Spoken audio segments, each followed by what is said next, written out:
আসসালামু আলাইকুম, welcome to English easy. আমি Omar Farooq. Basic to SSC English সিরিজের আজকের আলোচ্য বিষয় হচ্ছে right forms of verb. Right forms of ভার্বের পার্ট টাইপ 4 এর রুল নাম্বার 1, টাইপ 1 2 3 আমাদের অলরেডি ফেসবুক পেজ এবং ইউটিউব চ্যানেলে দেওয়া হয়েছে। পরবর্তীতে তোমরা কোন টপিক সম্পর্কে জানতে চাও অবশ্যই কমেন্টে জানাবা।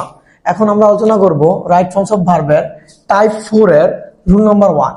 নাম্বার 1 কি বলছে যে বাক্যের শুরুতে ভার্ব আসলে ওই ভার্বের দুইটা পরিবর্তন হয়। একটা কি, একটা হচ্ছে ভার্বের সাথে আইএনজি হয়, আর একটা হচ্ছে 2+B1 হয়, যে কোনো একটা। এবার আমরা কি করব, আমরা হয়তো আইএনজি হয়তো 2+B1 দিব, যে কোনো একটা দিব অথবা দুইটা দিলে হবে। কি দাঁড়াইলো যে বাক্যের শুরুতে ভার্ব আসলে ভার্বের সাথে আইএনজি হয় অথবা 2+B1 হয়। যেমন এই যে বাক্যের শুরুতে ভার্ব আসছে টিচ, তাহলে টিচের সাথে হয়তো আইএনজি করলে কি হবে ভাই আমাদের টিচিং, অথবা হবে কি টু টিচ। ওকে, এবং teaching is a noble profession, তাহলে শিক্ষা হচ্ছে একটা আমাদের মহৎ পেশা। ওকে, 2 নম্বর কি, swim is the best exercise. এখন এই যে সুইম বাক্যের শুরুতে আসছে, তাহলে বাক্যের শুরুতে ভার্ব আসলে ওই ভার্বের দুইটা পরিবর্তন হয়, হয়তো ভার্বের সাথে আইএনজি হয়তো 2+B1 হয়। আর ভার্বের সাথে আইএনজি হলে তাকে জিরান্ড বলা হয় শুরুতে থাকলে, আর 2+B1 মানে হচ্ছে ইনফিনিটিভ হয়। তাহলে আমরা কি লিখতে পারি, সুইমিং। ওকে, তাহলে সুইমিং অথবা টু সুইম। গুরুত্বপূর্ণ 2 নম্বর রুলসটি কি বলছে, stop, start, mind, matter, help. এই stop, start, mind, matter, help এই শব্দগুলোর পরে, এই শব্দ না, এগুলো হচ্ছে ভার্ব। এই ভার্বগুলোর পরে বা এগুলোকে বলা হয় ট্রানজিটিভ ভার্ব। এই ভার্বগুলোর পরে আরেকটা ভার্ব আসলে পরের ভার্বের সাথে আইএনজি হয়। যেমন আমরা টিচাররা ক্লাসে বলে কিনা যে স্টপ রাইট না রাইটিং বলে, রাইটিং বলে। আবার বলি স্টার্ট রাইটিং, তাহলে স্টপের পরেও ভার্ব প্লাস আইএনজি হয়, স্টার্টের পরেও ভার্ব প্লাস আইএনজি হয়। সবচেয়ে বেশি আমাদের এই দুইটাই আসে, এবং আমরা বাকিগুলো আমাদের রিস্ক ফ্রি থাকার জন্য শিখে ফেলবো। তাহলে স্টপ, স্টার্ট, মাইন্ড, তারপর হচ্ছে ম্যাটার, হচ্ছে হেল্প, আর অনেকগুলো আছে, আমরা এগুলো মনে রাখবো। এবং হি স্টপড, তাহলে স্টপ ভার্বটা আছে, তাহলে তারপরে আরেকটা ভার্ব আসছে, তাহলে পরের ভার্বের সাথে কি হবে ভাইয়া, আইএনজি। তাহলে প্লে থেকে কি হবে, playing. Okay, 2 number, the king started, এই যে আরেকটা পাইছে স্টার্টেড, তাহলে স্টার্টের পরে আরেকটা ভার্ব আসছে, তাহলে পরবর্তী ভার্বের সাথে কি হবে, আইএনজি। তাহলে কি হবে, ফলো থেকে ফলোইং। টাইপ 4 এর রুল নাম্বার 3 আলোচনা করব। রুল নাম্বার 3 তে কি বলতেছে যে ওয়ান্ট, এগ্রি, ডিসাইড, রিফিউজ, এই 4টা ভার্ব, আরো আছে অনেকগুলা, এই 4টা ভার্ব শিখবো আমরা।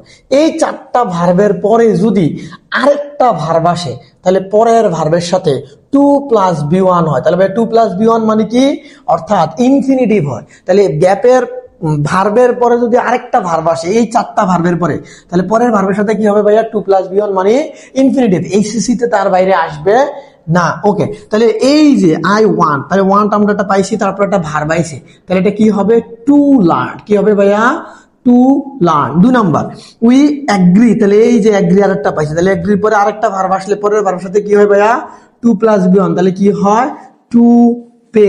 টাইপ 4 নাম্বার 4 কি বলতেছে যে সাবজেক্ট প্লাস সকল মডাল ভার্ব, অর্থাৎ সকল মডাল ভার্বের পরে যদি সরাসরি একটা ভার্ব আসে, তাহলে ওই ভার্বের B1 হয়। যদি আর ব্যতিক্রম আসে, যদি প্যাসিভ ভয়েস হয় বা অন্যান্য ভয়েস হয়, তাহলে অন্য কিছু হয়। তাহলে কি বলতেছে, সাবজেক্ট প্লাস সকল modal verb plus B1 plus extension.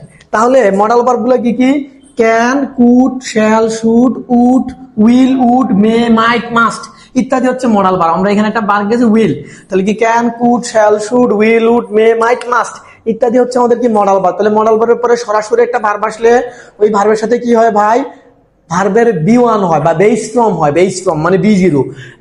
এই ভার্বটা যেই ফর্মে আছে ওই ফর্মে হবে। যেমন কি উই মাস্ট, তাহলে মাস্ট একটা মডাল ভার্ব, মডাল ভার্বের পরে গ্যাপ আসলে কি হয় ভাইয়া, মডাল ভার্বের পরে গ্যাপ থাকলে ওই ভার্বটা যা আছে তা, তাহলে লার্নের জায়গায় কি, লার্ন। আচ্ছা, তাহলে we must learn English to get a good job, আমাদেরকে অবশ্যই ইংরেজি শিখতে হবে একটা ভালো চাকরি পাওয়ার জন্য। তারপর হচ্ছে উই শুড, তাহলে বলুন তো ভাইয়া শুড একটা কি ভার্ব, শুড একটা মডাল ভার্ব। তাহলে মডাল ভার্বের পরে ভার্ব আসলে কি হয়, মডাল ভার্বের পরে ভার্ব আসলে বেস ফর্ম হয়। তাহলে রেসপেক্টের, রেসপেক্ট, আওয়ার এল্ডার্স, অবশ্যই আমাদের বড়দেরকে সম্মান করা উচিত। এইটুকু থাকবে রাইট ফর্মস অফ ভার্বের আলোচনা। পরবর্তী টপিক নিয়ে আমরা আলোচনা শুরু করব। অবশ্যই সবাই কমেন্টে জানাবেন কোন টপিকের আলোচনা চান। ততক্ষণ পর্যন্ত সকলে ইংলিশ ইজির পাশেই থাকবেন। আসসালামু আলাইকুম।